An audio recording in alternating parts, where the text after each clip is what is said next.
All right, let's take a look now at run differential. Again, is something that we kind of check in on now and then to try to let you know, hey, what's happening beneath the surface? Like, are there things we know when we're trying to figure out, hey, who's for real, who's not at this point? What's going on with the White Sox or the Braves? What's happening in the Yankees, Mets also? Now, the Dodgers, if you're playing this run differential game, I mean, they're at a historic level right now. They just passed the Murderers Row 1927 Yankees. They're just below the DiMaggio Yankees of 1939. So it's time to play Run Differential Theater.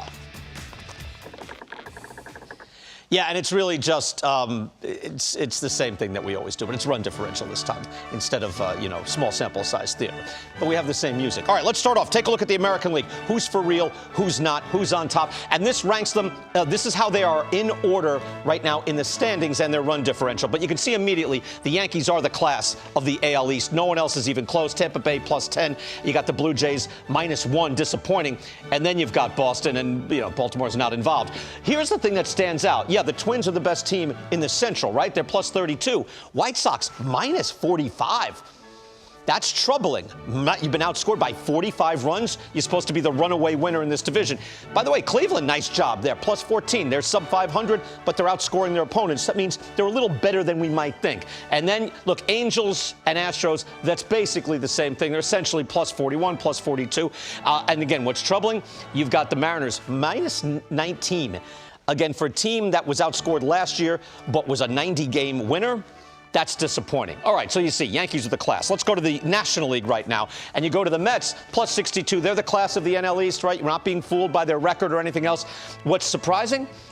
Braves, -15, outscored by 15 runs. You see, Marlins, Phillies, they're playing like 500 ball, about the same. Cardinals and Brewers are about the same in strength. Nobody else you have to worry about. And then in the West, again, you would think if you're looking at the standings, Dodgers, Padres, Giants, it's very close. It is with the standings, and that's how, you get into the playoffs. But if you're looking at underlying factors and what might be, predictable in the future, +118, outscoring their opponents by +118 runs, while San Diego's only +24. There's a wide discrepancy there. And then the Giants at +19. Good, but not great. All right, that's a little run differential theater. I'm just going to walk right back over here to the fellas. So what do we learn by that?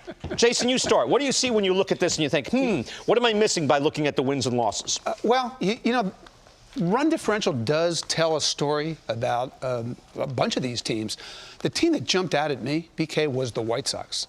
Yeah. Last year, this time, they were +80. And this year, they're -45, which, with what seems like a similar cast, they've scored 100 fewer runs. Baseball's hard to explain. That's really hard for me to explain. Yeah, that is, but it's telling, and maybe it's telling us something clearly. Whereas last year when we thought, are they really that good? They were pounding other teams. They're not doing it this year. First of all, the way you did that, it was election night. I thought you were going to tell us how college-educated suburban women voted there for a second. Look, some of this is a lot of their offensive players are out for the White Sox. Right. They've had a ton of injuries. And in just Dallas Keuchel's 8 starts, they were -24. Just in those 8 starts, they just released him.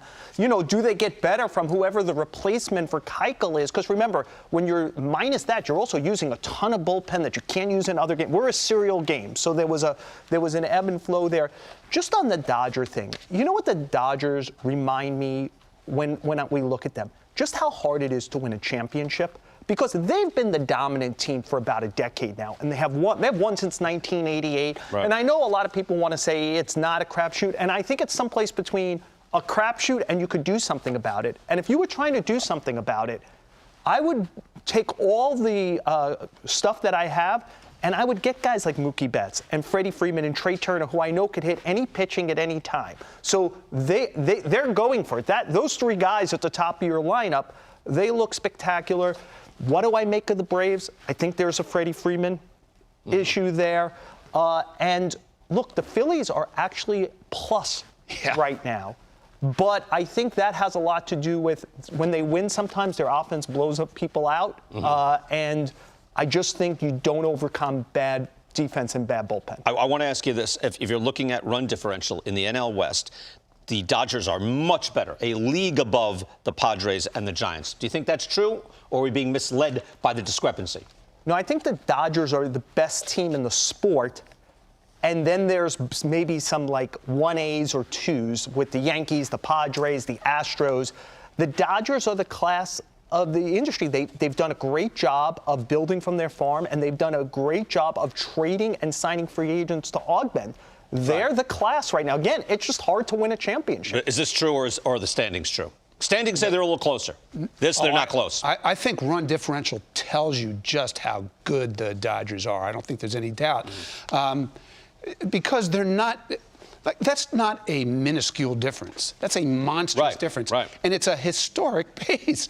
You know, the National League record for run differential was set by the 1902 Pirates. And these Dodgers are in position to beat that by 70. That's the pace they're on. That tells me all I need to know. Was that the Dutchman? Was Hans Wagner playing for them then?